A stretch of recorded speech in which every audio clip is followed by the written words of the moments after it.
जय Hind. Welcome back my YouTube channel. मैं हूं आपका दोस्त AK झा और आशा करते हैं कि आप लोग अच्छे होंगे, स्वस्थ होंगे, तंदुरुस्त होंगे, अपने पढ़ाई में लगे होंगे। आज से हम लोग बात करने वाले हैं मैथ्स के उस टॉपिक के बारे में जो हम लोग बेसिक से एडवांस लेवल तक जाएंगे। एक सेशन मेरा 5 क्वेश्चन रहेगा और 5 क्वेश्चन का पोस्टमार्टम करेंगे, जो कि क्वेश्चन कैसे हुआ, उसका क्या क्या रूल है, उसमें क्या क्या मेथड लगता है, हम लोग सारा कुछ उसमें देखेंगे कि कैसे वो क्वेश्चन जनरेट हुआ, किस मतलब बेसिक उसका देखेंगे, फिर उसका एडवांस देखेंगे। चलिए स्टार्ट करते हैं। और आज का मेरा फर्स्ट क्वेश्चन है कि लाइन एंड एंगल का क्वेश्चन है। ठीक है, लाइन एंगल के बारे में आप लोग जानते होंगे कि क्या होता है। इसमें क्या क्या रहा है कि ABCD और EF एक दूसरे के पैरेलल है। पैरेलल लाइन मतलब जानते हैं कि समानांतर रेखा दो लाइन हो, जो दो कभी भी एक दूसरे के लाइन ये कभी कटेगा नहीं। जैसे कि ट्रेन की पटरी है, ट्रेन की पटरी कभी भी एक दूसरे क्या होती है, पैरेलल होती है, कभी नहीं कट सकता। ये होता है पैरेलल लाइन। ठीक है, तो कह रहा है कि तीनों लाइन पैरेलल है। इस पर हम कुछ रूल पहले देख लेते हैं। जैसे कि हम लोग लाइन एंड एंगल की बात करते हैं, तो लाइन एंड एंगल में एक रूल हम कुछ देखते हैं। जैसे देखिए, कोई लाइन है, इस पे कोई ट्रांसवर्सल लाइन रहे, कोई तिर्यक रेखा रहे, तो दोनों एंगल का सम कितना होता है, 180 होता है। मान लीजिए x है और ये y है, तो लिख सकते हैं कि x प्लस वाई क्या लिख सकते हैं, 180। ठीक है, फर्स्ट रूल है। सेकंड की बात कीजिएगा तो कोई पैरेलल लाइन है, इससे कोई तीसरी रेखा काटे, ठीक है, तो इसमें 2-3 एंगल बनता है। ठीक है, कौन कौन एंगल बनता है वो देखें। पहले देखते हैं कि दो लाइन एक दूसरे को कट करे, तो ये एंगल और ये एंगल क्या होता है, इक्वल होता है। ये कौन होता है, वर्टिकल अपोजिट एंगल, मतलब शीर्षाभिमुख कोण। मतलब ये यदि थीटा है तो ये भी थीटा होगा। ये एंगल इक्वल होता है। ये मान लीजिए एक्स है तो ये भी क्या होगा, एक्स होगा। यदि इसमें बहुत इंपॉर्टेंट कुछ फॉर्मूला है या कुछ रूल समझ लीजिए, उसको आप लोग ध्यान रखिए। जैसे कि ये एंगल इस एंगल की इक्वल होगा। मान लीजिए ये 1 है, ये हो गया 2। ठीक है, ये मान लीजिए, ये इसको 3 मान लीजिए, इसको 4 मान लीजिए, इसको 5 एंड इसको 6, इसको 7 और इसको 8 मान लीजिए।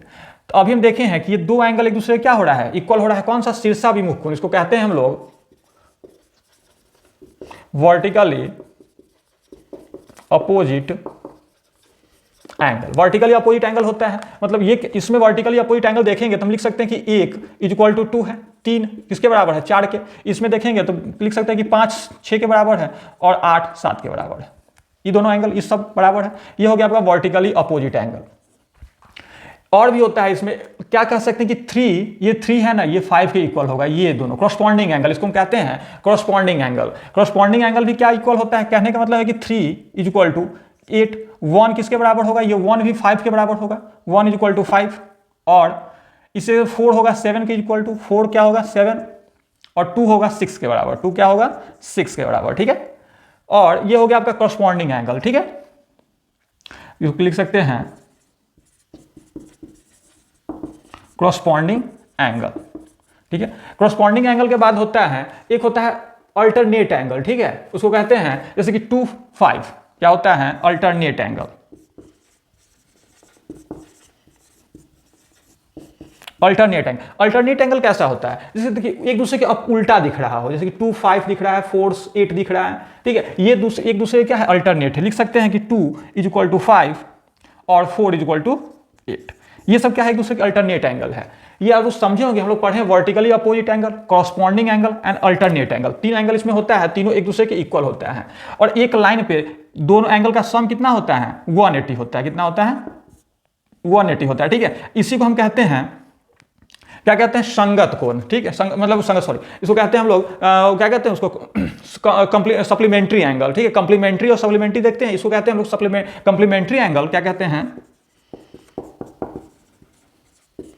Complementary angle. कंप्लीमेंट्री एंगल मतलब क्या होता है कि दो एंगल का सम यदि 180 हो रहा है तो उसको कहते हैं कंप्लीमेंट्री एंगल। ठीक है, और यदि दो एंगल का सम यदि 360 हो रहा है उसको कहते हैं सप्लीमेंट्री एंगल। पूरक कोण है, समपूरक कोण, इसको क्या कहते हैं हम लोग, पूरक कोण।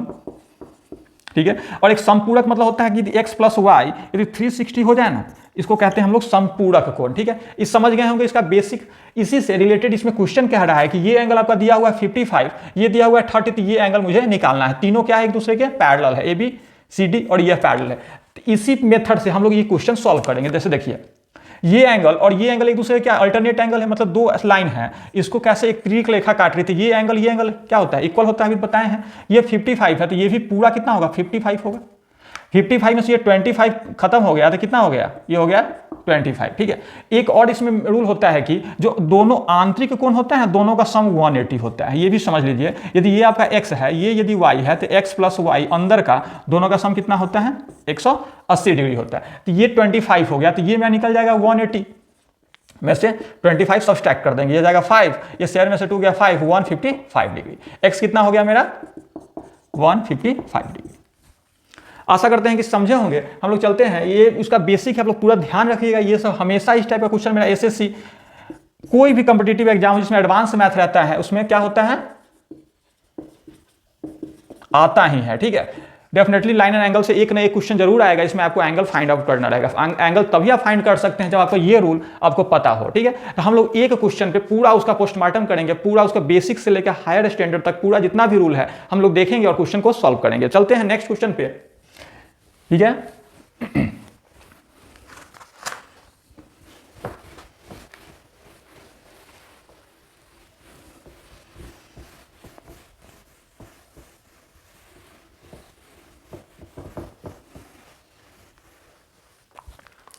नेक्स्ट क्वेश्चन मेरा है आज का, ये है रेशियो प्रोपोर्शनल का। ये भी क्वेश्चन आप, इसमें भी हम पूरा इसके बारे में देखेंगे कि रेशियो कैसे निकाला जाता है और प्रोपोर्शनल क्या होता है। ठीक है, एक ही क्वेश्चन में हम लोग पूरा पढ़ने की बेसिक पढ़ने की कोशिश करेंगे।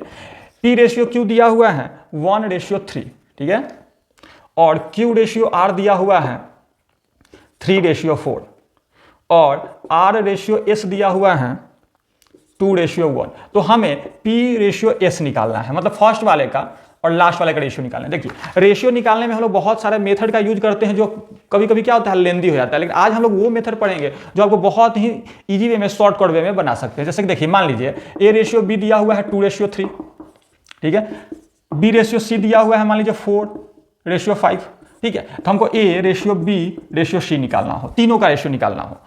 तीनों का रेशियो निकालने के लिए हमको इस कोई भी कुछ करने की ज्यादा आवश्यकता नहीं है। ये दोनों का मल्टीप्लाई कर दीजिए, 4 2 8 रेशियो, इस क्रॉस मल्टीप्लाई कर दीजिए, 3 4 12 रेशियो, ये दोनों का मल्टीप्लाई कर दीजिएगा 15। ये आपका आंसर हो गया। ठीक है, यदि इसी में फर्स्ट का लास्ट से रहे तो फर्स्ट का लास्ट हम कैसे निकाल सकते हैं? अभी क्या किए हैं कि फर्स्ट के निकालने के लिए दोनों को मल्टीप्लाई किए हैं, लास्ट के निकालने के लिए ये दोनों को मल्टीप्लाई किया है, तो 4 2 8 रेशियो 15 डायरेक्ट।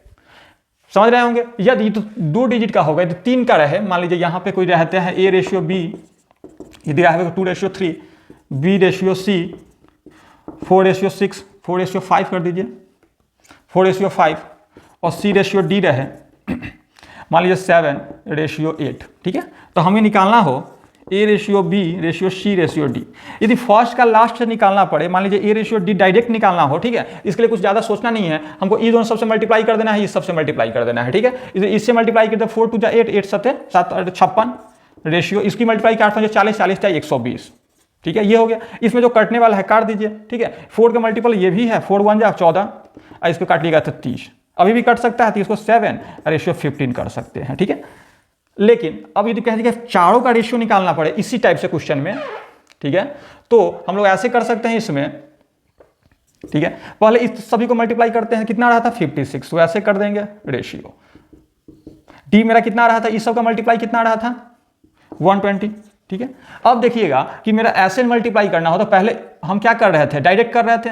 अब मेरा क्या निकालना है बी का, तो बी वाला हम 1 लेंगे और इस दोनों को मल्टीप्लाई उसके साथ कर देंगे, मतलब 4 3 12 4 3 12 12 में 7 कर देंगे। ठीक है, 12 7 84, ठीक है 84।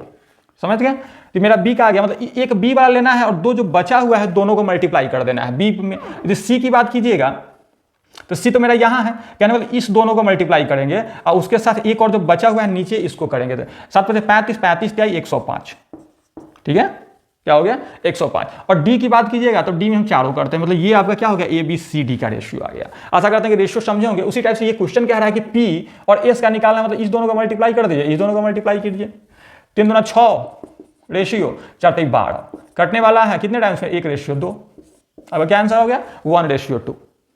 सही है, रेशियो आप निकालने के लिए निकालने जान गए होंगे कि रेशियो कैसे निकाला जाता है। चलते हैं हम लोग नेक्स्ट क्वेश्चन पे। 3rd नंबर क्वेश्चन मेरा रहेगा, 2 क्वेश्चन हो गया मेरा, इसमें रेशियो हमें निकालना सीखा और लाइन एंगल का जो भी रूल है वो हम लोग देखे हैं। ठीक है,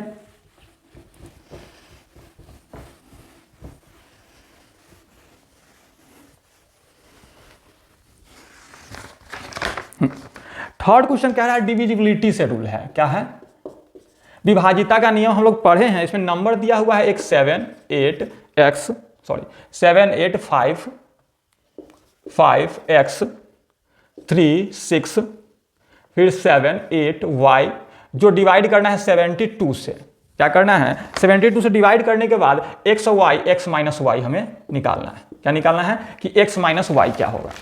हम लोग इसे बनाने से पहले कुछ हम लोग रूल देख लेते हैं कि बनता कैसे। पहले 2 से डिविजिबिलिटी का क्या रूल होता है। हम लोग जानते हैं कि किसी भी नंबर हो उसके लास्ट में 0 हो, 2 हो, 4 हो, 6 और 8 हो, इसमें क्या होता है 2 से डिवाइड हो सकता है। 3 से क्या होता है कि कोई भी नंबर हो उस सभी का सम कर दें, क्या कर दें, जोड़ दें, और यदि वो नंबर जो भी नंबर हो वो यदि 3 से डिवाइड होगा तो पूरा नंबर 3 से डिवाइड होगा। उसी टाइप से 3 के वाला 9 से भी क्या होता है कि वही सभी नंबर को क्या कर दे, ऐड कर दे। यदि पूरा नंबर 9 से डिवाइड होगा, क्या हो, 9 से डिवाइड होगा तो पूरा नंबर 9 से डिवाइड होगा। ठीक है, हम 3 9 हो गया, 2 का 4 हो गया।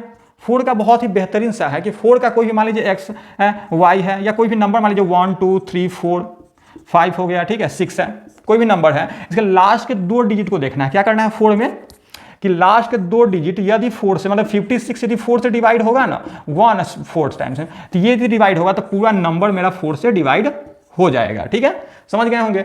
उसके बाद यदि बात कीजिएगा 5 से, तो 5 का तो हम जानते हैं कि लास्ट में 0 और 5 हो तो 5 से होगा। 6 की बात कीजिएगा, जो नंबर 2 और 3 से डिवाइड होगा, क्या होगा, जो नंबर 2 और 3 से डिविजिबल होगा वो 6 से भी होगा। उसका 8 7 की आवश्यकता उतना नहीं पड़ता, हम लोग देखते हैं 8 से डिविजिबिलिटी क्या होता है कि लास्ट के 3 डिजिट क्या होता है, लास्ट के 3 डिजिट क्या हो, लास्ट के 3 डिजिट यदि 8 से डिविजिबल हो, ठीक है, तो टोटल पूरा नंबर 8 से डिविजिबल होगा। ये हम लोग देख ली। 11 की बात कीजिएगा तो एक और 11 बहुत ही इंपॉर्टेंट है। इसमें हम क्या देखते हैं, इवन और ऑड नंबर देखते हैं। जैसे कि मान लीजिए 1 2 3 4 5 6 है, ये कोई नंबर है तो हम ऐसे ऑड कर एक अल्टरनेट करके ऐड करेंगे और इसको एक अल्टरनेट करके ऐड करेंगे। ठीक है, दोनों को ऐड करने के बाद 5 3 8 1 9 हो गया, इसकी ऐड कीजिएगा तो 10 और 12 हो जाएगा। 12 सब्ट्रैक्ट कीजिएगा -3 होगा। जो भी आएगा यदि वो 0 हो, क्या हो, यदि वो 0 हो और या 11 के मल्टीपल हो, क्या हो, 0 हो या 11 के मल्टीपल हो तो वो नंबर 11 से डिविजिबल होगा। यदि 0 11 के मल्टीपल नहीं आएगा तो 11 ये नंबर 11 से डिविजिबल नहीं होगा। ठीक है, उसी टाइप से हम ये क्वेश्चन कह रहा है कि x - y निकालना है इस पूरा नंबर का। ठीक है, मैं पूरा नंबर में 72 से डिवाइड करना है, x - y मुझे निकालना है। अब देखिए 72 का हम फैक्टर करें तो हम लिख सकते हैं 8 × 9। कहने का मतलब है जो नंबर 8 से डिवाइड, ये पूरा नंबर क्या होगा, 8 से डिवाइड होगा। 9 का मतलब होगा पूरा नंबर 9 से डिवाइड होगा। 8 से डिवाइड की बात कीजिएगा तो हम क्या जानते हैं कि लास्ट का 3 डिजिट 8 से डिवाइड होना चाहिए, तभी 8 से होगा। यदि 8 से डिवाइड इसको करेंगे 8 8 72, 9 टाइम्स हो गया 72 हो गया, कितना आ गया 6 आ गया। 6 पर हम क्या लिखेंगे कि 8 से डिवाइड होगा, तो कहिएगा 4 लिखिएगा तभी 8 से डिवाइड होगा, क्योंकि 88 64 होता है। 4 से ज़्यादा हम लिख नहीं सकते हैं, क्योंकि 4 से ज़्यादा कोई भी नंबर होगा तो ये 64 के बाद 72 हो जाएगा, तो वो नहीं हो सकता है। कहने का मतलब y की जगह पर यदि 4 होता तो क्या होता है, ये 8 से पूरा नंबर डिवाइड हो जाता, तो हम y को हटा के क्या कर देते हैं, 4 कर देते हैं। अब देखिए 9 से डिविजिबिलिटी है। 9 से मतलब क्या होगा, टोटल नंबर 9 से डिवाइड होना चाहिए, मतलब टोटल का सम यदि 9 से डिवाइड होगा तभी पूरा नंबर 9 से डिवाइड होगा। ऐड कर दीजिए, 15 हो गया, 15 5 20 और 20 3 23, 23 6 29, 29 और 7 हो गया 36, 36 4 40, 48 हो गया। 48 हो रहा है, 48 में क्या जोड़ देंगे कि 9 से डिवाइड होगा। 9 से 54 होता है, 54 क्या होता है, 9 से डिवाइड होता है, किसे कितना ज्यादा है 6। मतलब कहने का मतलब कि x की जगह पर यदि 6 होता, क्या होता है, x की जगह पर यदि 6 होता तो पूरा नंबर क्या होता है 9 से डिवाइड होता। तो लिख दीजिए x की जगह पर क्या हो सकता है 6। तो हमको निकालना क्या है, x - y निकालना। कहने मतलब 6 - 4 निकालना है, क्या हो जाएगा आपका 2 आंसर। यहां पर क्या हो सकता है 2। देखिए हम 2-3 चीज याद रख सकते हैं, जैसे कि एक हो गया 1 2 3, इसको कहेगा 3 से डिवाइड कीजिए। ठीक है, तो हम पहले जोड़ने से बेहतर है कि 3 3 हटा दीजिए, 3 है तो हटा दीजिए, 2 1 3 हटा दीजिए, 3 से डिवाइड हो जाएगा। वैसे ही हो गया 1 2 3 4 5 6। ठीक है, कहिएगा ये 3 से डिवाइड हो सकता है कि नहीं, देख लीजिए। तो इसको सभी को जोड़ने से बेहतर क्या है कि 3 का पेयर बना लीजिए। 2 1 3 कट जाएगा, 3 कट जाएगा, 5 4 9 कट जाएगा, ये 3 दूना 6 कट जाएगा, मतलब पूरा नंबर 3 से डिवाइड होगा। इसी टाइप से 9 को भी ऐसे ही कर सकते हैं। इसको इतना हम जितना ऐड किए हैं और 48 लाइन उसको लाने की आवश्यकता नहीं था, हम डायरेक्ट ऐड करके भी, जैसे 6 3 9 हो रहा है, इसको हटा दीजिए, ऐड करने की आवश्यकता नहीं है। 5 4 9 हो रहा है, इसको हटा दीजिए, इसको भी ऐड करने की आवश्यकता नहीं है। 8 8 16 हो गया, 16 14 कितना हो गया 16 और 14 हो गया। वैसे ही आप 30 हो गया, 30 में 30 हो गया, 30 में कितना कर सकते हैं 6 कर सकते हैं, 36, मतलब लास्ट में कितना हो गया 6 हो गया। समझे होंगे कि कैसे हम करते हैं। पूरा ऐड करने की भी आपको आवश्यकता नहीं है कि 3 से डिविजिबिलिटी चेक करने के लिए सबको ऐड करना पड़ेगा, ऐसा कोई नहीं है। हम केवल नंबर को उसमें 3 3 का पेयर बना के हटाते चले जाएंगे, और जितना यदि लास्ट में 0 बच जाएगा, मतलब कुछ नहीं बचेगा, तो 3 से डिवाइड होगा। लास्ट में कुछ रिमाइंडर बच जाएगा तो वो 3 से डिवाइड नहीं होगा। ठीक है, तो 3 क्वेश्चन मेरा हो गया। हम लोग नेक्स्ट क्वेश्चन पर चलते हैं। आज के सेशन में हम लोग 5 क्वेश्चन प्रत्येक सेशन में करेंगे, जिसमें 5 क्वेश्चन के टोटल उसके बारे में हम लोग डिटेल में जानेंगे, ठीक है, कि उसमें क्या होता है, क्या क्या उसका रूल होगा और कैसे क्या वो क्वेश्चन बना, कैसे क्या वो उसका मेथड क्या है। और 5 क्वेश्चन अलग अलग टॉपिक से होगा, कि कोई कभी नंबर सिस्टम से होगा, तो कभी एडवांस का मैथ ज्योमेट्री होगा, कभी मेंसुरेशन होगा, तो कभी अलजेब्रा होगा, इस टाइप से अलग अलग क्वेश्चन होगा, ठीक है। 4 नंबर क्वेश्चन एक अलजेब्रा का क्वेश्चन, आप लोग हमेशा इस टाइप का क्वेश्चन देखते होंगे। इसमें क्या क्या रहा है कि x + 1/x = √2 दिया हुआ है। क्या दिया हुआ है? √2। तो हमें निकालना x के पावर 23 प्लस x के पावर 19 प्लस x के पावर 17 प्लस x के पावर 13 x के पावर 4 + 5, इसका वैल्यू मुझे निकालना है, ठीक है। बहुत ही बेहतरीन सा क्वेश्चन, अक्सर एग्जाम में ये इस टाइप का क्वेश्चन आता ही है। एसएससी के एग्जाम में तो एक्सएससी हो गया, या एनटीपीसी के एग्जाम में तो हमेशा आता ही है ये क्वेश्चन, ठीक है। मतलब रेलवे के एग्जाम में ये सब आता ही है, या अभी क्या एसएससी जीडी वाला होने वाला है एग्जाम, उसमें भी आ सकता है। तो कह रहा है कि x + 1/x यदि a हो, इसका कुछ रूल हम देखते हैं। x + 1/x यदि a हो, ठीक है, तो हम लिख सकते हैं, क्या लिख सकते हैं कि x² + 1/x² लिख सकते हैं a² - 2। अब कहिएगा कि a² - 2 कैसे हो गया? यदि इसका भी स्क्वायर करेंगे तो दोनों साइड स्क्वायर होता है, इसका स्क्वायर करेंगे तो क्या हो जाएगा? a² + b² + 2ab, 2ab की जगह पर x × 1/x लिखेंगे = a²। ये x से x कट जाएगा तो ये 2 क्या हो जाएगा? इस साइड चला जाएगा, मतलब a² - 2 हो जाएगा। सही है, ठीक है, ये एक हो गया। यदि x + 1/x यदि a है तो x - 1/x, सॉरी ये माइनस है, क्या करें, ये माइनस है, तो इसका यदि स्क्वायर करेगा, ठीक है, तो a² + 2 हो जाएगा। इसमें था -2 था और इसमें क्या हो जाएगा? +2 हो जाएगा। ये रूल है, 2 चीज हम देखे हैं कि कैसे क्या हुआ। यदि इसकी बात कीजिएगा क्वेश्चन में, इसमें और भी रूल होता है, जैसे कि x + 1/x यदि a है तो x³ + 1/x³ वाला भी होता है, 4 भी होता है, 5 भी होता है। इसकी बात करेंगे तो हम a³ प्लस है तो -3a, ठीक है। यदि यहाँ पे माइनस ये हो जाए, यहाँ पे माइनस हो जाए, कहने का मतलब है, एक और देख लीजिए कि x - 1/x = a है, तो x³ - 1/x³ की बात कीजिएगा तो a³ अब माइनस हो तो +3 है, ठीक है। मतलब दोनों जगह माइनस हो तो +3 होगा, यदि दोनों जगह प्लस हो तो -3 होगा। इसकी बात करते हैं, ठीक है। हम लोग यहाँ पे लिख लेते हैं कि x + 1/x = √2 था, ठीक है। तो यहाँ पे हम लिख सकते हैं कि x² + 1/x² = √2 का स्क्वायर करेंगे तो 2 हो जाएगा, -2 करेंगे तो ये हो जाएगा, मतलब कहने का मतलब 0 हो जाएगा, ठीक है। 2 में 2 जाएगा तो 0 होगा। तो हम यहाँ पे लिख रहे हैं कि x² + 1/x² कितना हो रहा है? 0 हो रहा है 0। तो हम इसकी एक लेकर एलसीएम ले लेंगे तो x² क्या लिख सकते हैं? x4 + 1 = 0, कहने का मतलब x4 + 1 = 0, x4 क्या हो गया? -1, ठीक है।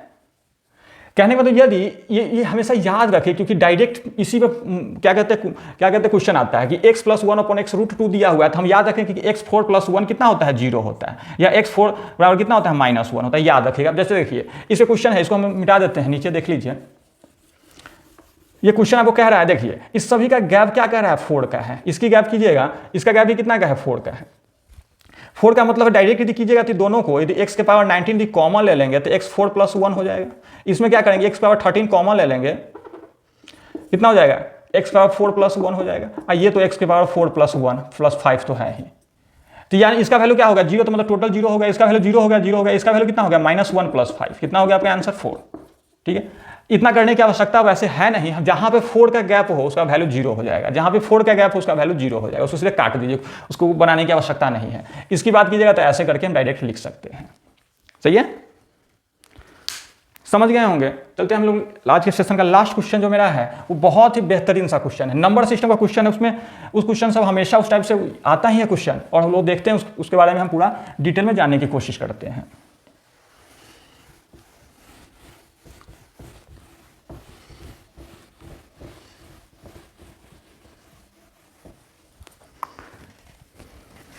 देखिए, हाँ, ये क्या क्या रहा है क्वेश्चन में कि 1 + 2 + 3 + 4 50 तक जा रहा है, तो इसका वैल्यू हमें ज्ञात करना है, ठीक है। सही है। यदि ऐसा रहे, कोई भी चीज दिया हो और उसका क्या कहते हैं 1 से स्टार्ट हो और एक का गैप पर हो, ठीक है, कहीं भी इन्फिनिटी पर जा रहा है, मतलब 1 हो +2 हो +3 हो +4 हो, ठीक है, कितना n तक जाए, तो उसका वैल्यू होता है n × n + 1, ठीक है, /2। सही है।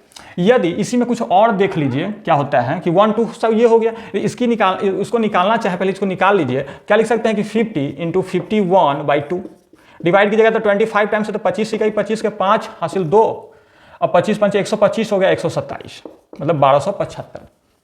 ठीक है, ये आप लोग समझ देख लीजिए। उसके बाद इसमें कुछ और भी होता है, जैसे कि मान लीजिए क्या कहते हैं, ये 1 2 हो गया, n तक हो गया। एक होता है इसमें इवन का भी होता है, ऑड का भी होता है और स्क्वायर होता है। यदि स्क्वायर की बात कीजिएगा तो a square plus 2 square plus 3 square plus 4 हो, n स्क्वायर तक जाए। ठीक है, इसको लिख सकते हैं n into n plus 1 into 2n plus 1 by 6। ये एक फॉर्मूला होता है डायरेक्ट, इसको भी याद रखिएगा आप।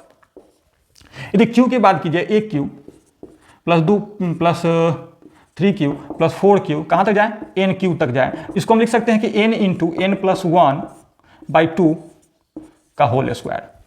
ठीक है, ये आप लोग देख सकते हैं। यदि सम नंबर हो, कोई भी नंबर क्या हो, सम हो, जैसे क्या हो सकता है, 2 हो सकता है, 4 हो सकता है, 6 हो सकता है, 8 हो सकता है, इन मतलब सम नंबर तक जाए। ठीक है, तो उसको हम लिख सकते हैं यदि 2n, इसमें हम क्या कर सकते हैं, 2 कॉमन ले सकते हैं, तो 1 प्लस 2 प्लस 3 प्लस 4 कहाँ तक जाएगा, n तक जाएगा। इसका वैल्यू हम जानते हैं क्या होता है, ये होता है, क्या होता है, n into n plus 1 by 2। ये 2 से है तो 2 से मल्टीप्लाई कर दीजिए, 2 से 2 कट जाएगा, मतलब इसका वैल्यू डायरेक्ट यदि लिखिएगा तो हम लिख सकते हैं कि n इंटू n प्लस 1। सही है, आशा करते हैं कि समझे होंगे। ठीक है, यदि 3 एक और देख लीजिए, ऑड वाला भी देख लीजिए, क्या होता है, 3 हो, 5 हो, 7 हो, ये भी क्या जाए, ऑड तक जाए, 2n माइनस 1 तक जाए, 2n माइनस 1 तक जाए। ठीक है, इसको हम लिख सकते हैं डायरेक्ट n स्क्वायर, कुछ इसमें करने की आवश्यकता, लेकिन 2n माइनस 1 तक जाए और 3 से स्टार्ट हो। ठीक है, तो आज का मेरा सेशन का यहीं पे अंत करते हैं। आशा करते हैं कि आप लोग समझे होंगे। प्रत्येक दिन इसी टाइप से 5 क्वेश्चन हम लोग लेकर आएंगे अलग अलग टॉपिक से, और उसी के बारे में पूरा उसका पोस्टमार्टम करेंगे। मतलब कहने का मतलब बेसिक से हायर तक जाएंगे और पूरा उसका डिटेल, जैसे कि हम एक क्वेश्चन के माध्यम से सारा इसका फॉर्मूला, सारा रूल देखे हैं, उसी माध्यम से हम सारा हर प्रत्येक क्वेश्चन में उसी टाइप से हम लोग नेक्स्ट क्लास में बात करते हैं कि उसी टाइप से उसमें 5 क्वेश्चन लाया जाएगा अलग अलग टॉपिक से, और पूरा उसके बारे में हम लोग डिटेल देखेंगे। ठीक है, आज के लिए बस इतना ही। आशा करते हैं कि आप लोगों को सेशन अच्छा लगा हो। अच्छा लगा तो कृपया करके लाइक करें वीडियो को और चैनल को सब्सक्राइब करें। अपने दोस्तों के साथ शेयर कर सकते हैं, अच्छा हो तो। और आज के लिए बस इतना ही, धन्यवाद।